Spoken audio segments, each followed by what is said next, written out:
അപ്പോൾ ഞങ്ങളുടെ final year examination കഴിഞ്ഞപ്പോൾ പുറത്തുനിന്നുള്ള സംവിധായകരാണ് ചീഫ് എക്സാമിനേഴ്സായിട്ട് വന്നത്.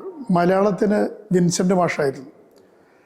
കന്നഡക്കാർക്കും, ഇദ്ദേഹം കന്നഡ ബാച്ചിലാണ് പഠിച്ചത്, കർണാടകയിൽ നിന്നാണ്. കന്നഡക്കാർക്കും തമിഴ് വിദ്യാർത്ഥികൾക്കും കെ ബാലചന്ദ്രനായിരുന്നു.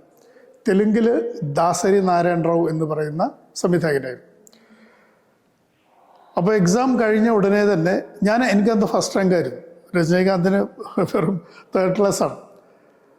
അപ്പോൾ അവിടെ ഒരു കാര്യം എന്താണെന്ന് വെച്ചിട്ടുണ്ടെങ്കിൽ, ഇത് കഴിഞ്ഞ ഉടനെ അദ്ദേഹത്തിന് കെ ബാലചന്ദ്രൻ അപൂർവരാഗങ്ങൾ എന്ന സിനിമയിലേക്ക് വിളിച്ചു.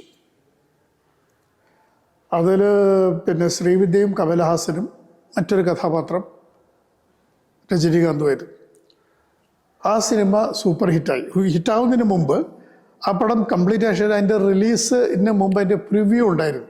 അതിൽ വർക്ക് ചെയ്ത ആളുകൾക്കും എല്ലാം VIPസിനൊക്കെ കാണാൻ വേണ്ടിയിട്ട്. അപ്പോൾ പ്രിവ്യൂവിന് രജനീകാന്ത് എന്നെയും കൂടി വിളിച്ചുകൊണ്ടുപോയി.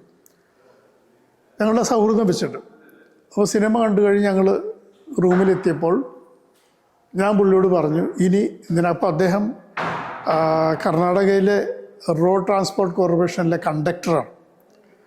അവിടെ നിന്ന് ലീവ് എടുത്ത് വന്നിട്ടാണ് ഇവിടെ പഠിക്കുന്നത്. ഇവിടെ നിന്ന് ലീവ് എടുത്ത് പോയി അവിടെ വർക്ക് ചെയ്യും. അപ്പോൾ ഞാൻ പറഞ്ഞു, ഇനി നിനക്ക് ധൈര്യമായിട്ട് ജോലി റിസൈൻ ചെയ്യാമെന്ന് പറഞ്ഞു. അപ്പോൾ പുള്ളിക്ക് അപ്പോഴും ഭയങ്കര ആശങ്കയായിരുന്നു. കാരണം ഒന്നുമില്ലെങ്കിൽ, അവസരങ്ങൾ കിട്ടിയില്ലെങ്കിൽ തിരിച്ചു പോകാനൊരു ജോലിയെങ്കിലും ഉണ്ടല്ലോ. ഞാൻ പറഞ്ഞു, ഇനി ഈ പടം റിലീസായിട്ടില്ല, പ്രിവ്യൂ മാത്രമേ കഴിഞ്ഞിട്ടുള്ളൂ. പുള്ളി പറഞ്ഞു, ഇനി നിനക്കൊരിക്കലും തിരിഞ്ഞു നോക്കേണ്ടി വരില്ല. ഒന്നാമത് കെ ബാലചന്ദ്രനെ പോലൊരു സംവിധായകൻ, പിന്നെ സിനിമയിലെ കഥാപാത്രം അസാധ്യ കഥാപാത്രമാണ്.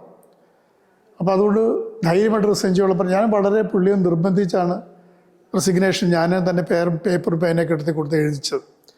പക്ഷെ അതുപോലെ അദ്ദേഹത്തിന് പിന്നെ ഒരിക്കലും തിരിഞ്ഞു നോക്കേണ്ടി വന്നിട്ടില്ല.